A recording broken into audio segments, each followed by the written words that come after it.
Hello అండి, welcome back to my channel Navya blogs. నేను మీ నవ్య. అందరూ ఎలా ఉన్నారు? బాగున్నారా అండి? మేము కూడా చాలా బాగున్నాము. బీరకాయలు తీసుకున్న ప్రతిసారి బీరకాయ పొట్టు వేస్ట్ అని చెప్పి పడేస్తున్నారా? అలా పడేయకండి. దాంట్లో చాలా హెల్త్ బెనిఫిట్స్ ఉన్నాయి. బీరకాయ పొట్టులో ఫైబర్ ఎక్కువగా ఉండడం వల్ల కాన్స్టిపేషన్ ఉన్న వారికి చాలా హెల్ప్ఫుల్గా ఉంటుంది. అండ్ అలాగే బ్లడ్ తక్కువగా ఉన్న వాళ్ళు కూడా రెగ్యులర్గా తీసుకుంటూ ఉంటే వాళ్ళకి బ్లడ్ అనేది ఇంప్రూవ్ అవుతూ ఉంటుంది. అండ్ డయాబెటీస్ ఉన్న వాళ్ళకి కూడా చాలా హెల్ప్ఫుల్గా ఉంటుందండి. సో ఇన్ని హెల్త్ బెనిఫిట్స్ ఉన్న బీరకాయ పొట్టుని ఈసారి నుంచి అస్సలు వేస్ట్ చేయకండి. సో దీంతో పచ్చడి ఎలా చేసుకోవాలో చూసేద్దాం.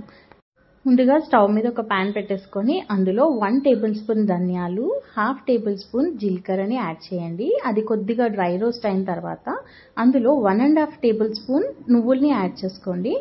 నువ్వులు కూడా కొద్దిగా ఫ్రై అయిన తర్వాత స్టవ్ ఆఫ్ చేసుకొని వేరే బౌల్లోకి ట్రాన్స్ఫర్ చేసుకొని చల్లారనివ్వండి. అంతలోపు మనం ఇక్కడ అదే ప్యాన్లో కొద్దిగా ఆయిల్ తీసుకొని ఆయిల్ వేడైన తర్వాత మనం ముందుగా వాష్ చేసి పెట్టుకున్న బీరకాయ పొట్టుని ఇందులోకి యాడ్ చేసుకోవాలి.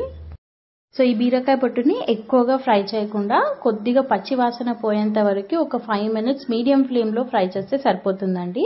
సో చూసారు కదా, కొద్దిగా మగ్గాయి కదా ఇవి. దీన్ని మనం ఇప్పుడు వేరే బౌల్లోకి ట్రాన్స్ఫర్ చేసుకొని చల్లారనివ్వాలి. సో ఇది చల్లారేలోపు మనము అదే ప్యాన్లో కొద్దిగా ఆయిల్ తీసుకొని అందులోనే 10 నుంచి 15 వరకు మిరపకాయలను యాడ్ చేసుకోండి. కారంని బట్టి యాడ్ చేసుకోండి. సో ఈ పచ్చిమిరపకాయలు కూడా కొద్దిగా ఫ్రై అయిన తర్వాత అందులోకి 3 టమాటాలను తీసుకొని ఫ్రై చేసుకోండి. సో ఇవి కూడా మీడియం ఫ్లేమ్లోనే ఫ్రై చేసుకోండి. మాడితే అంత టేస్ట్గా ఉండదండి. సో అందుకే మూత పెట్టేసుకొని ఒక 5 minutes అలా ఫ్రై చేసుకోండి. సో ఇక్కడ ఇవి కూడా ఫ్రై అయిపోయి దీన్ని మనం వేరే బౌల్లోకి ట్రాన్స్ఫర్ చేసుకొని చల్లారనివ్వాలి.